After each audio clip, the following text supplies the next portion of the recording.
It's no secret that the iPhone X is a game-changer in the mobile space for all manner of reasons, not just the technology inside but what it represents for Apple and the state of smartphones right now. From a practical standpoint, its new 19.59 aspect ratio, notched display and home buttonless front have fundamentally changed how you interact with iOS. As such, we've got a whole host of tips and tricks on how to zip around this pricey new blower and even pull off some feats that iPhone 8 users could only dream of. The basics with no home button, Apple's jiggled, some of the hardware shortcuts long-time iPhone users will have grown accustomed to, so you'll need to relearn where they are. How to take a screenshot to snap a still of what's on screen, just press the side button and the volume up key simultaneously.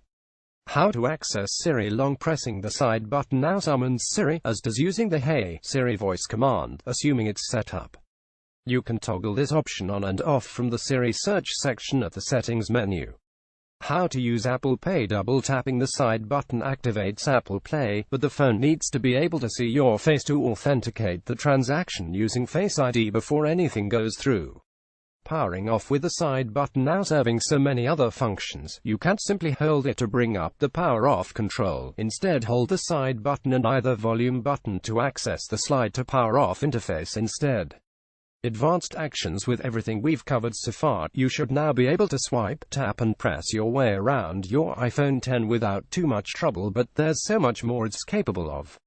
Accessing the app switcher. Swiping up from the gesture bar at the bottom of the screen is the standard way to access the app switcher, but if you don't like that momentary delay, swiping up in an arch shape towards the left or right of the screen moves things along just a touch faster. Swipe to multitask. Drag your finger along the gesture bar to move between other open apps quickly. Faster. Face ID. Face ID is pretty reliable and pretty fast, but most iPhone X novices usually wait for the little padlock icon on screen to open up before swiping up. In truth, the true depth camera system is so good that you can usually just raise and swipe without pausing.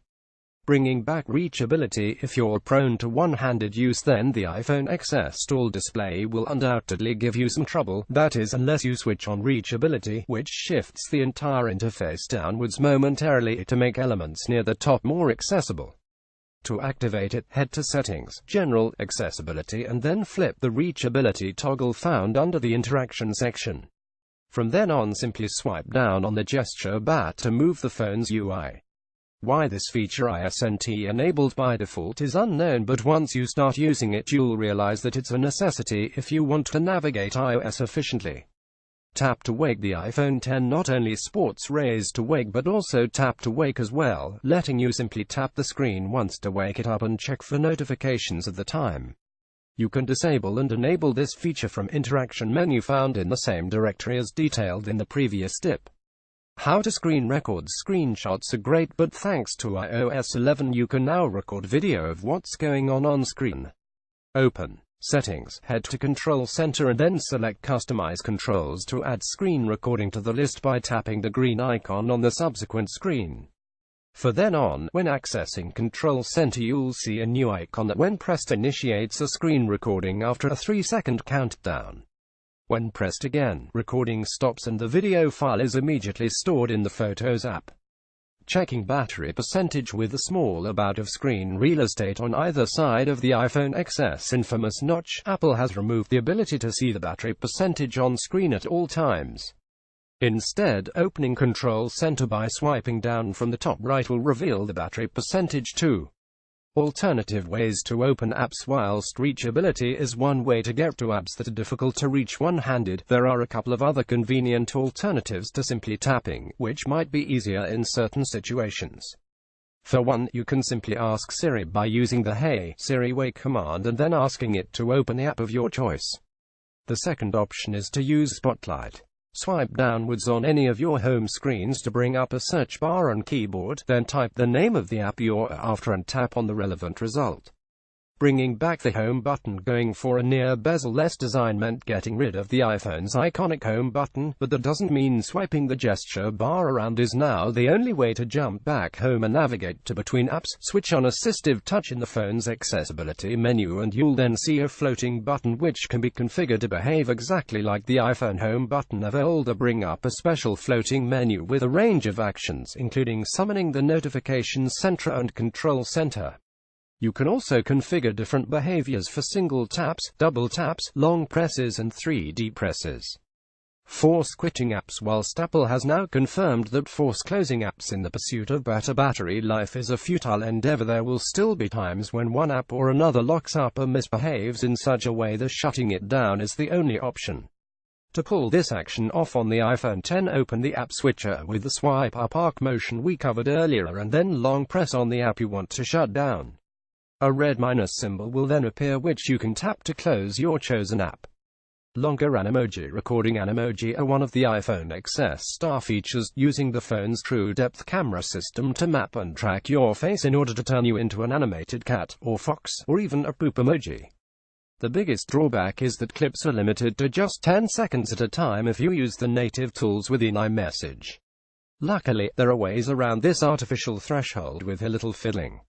First, you'll want to add the screen recorder to Control Center if you haven't already. See above and start recording. Then, hop back to Animoji screen within iMessage and simply start pulling faces. Screen recording doesn't include external audio and apps like Voice Memo are disabled when using iMessage, so if you want to include sound for the time being you'll have to resort to a secondary device and edit them together afterwards. Download a song and edit it alongside your screen recording footage to create one of the increasingly popular Animoji karaoke videos already out there. Double tap a pinch to zoom video. Your average 16:9 aspect ratio video will appear pillar boxed with black bars either side when watching on the iPhone XS particularly expansive screen, but if you desire you can push content out so that it occupies every pixel on offer, provided you don't mind chopping the top and bottom of the frame out and a little of the side of frame thanks to the notch. To do so, either double tap or pinch apart to zoom in whilst playing a video. The latter method is ideal when apps already make use of the double tap gesture, such as YouTube. Smart Invert. For the most part, iOS is a bright and colorful interface that's eye-catching, to say the least. If it's a little too bright for your tastes, however, or you want to save even more power in day-to-day use, then you might find Smart Invert handy. Unlike Classic Invert, which simply flips every color on screen to its chromatic opposite, Smart Invert flips everything save for images, video and select apps that support their own dark theme already, like Twitter. It's essentially an OS-wide dark mode in its own right. Look for display accommodations in the phone's accessibility menu and within that open the Invert Colors option at the top. It's here that you'll find options for both Smart and Classic Invert. You can pick the iPhone X up from O2 right now from as low as £58 a month, which includes a free cinema pass. Find out more about available tariffs, offers and pricing on O2's site here.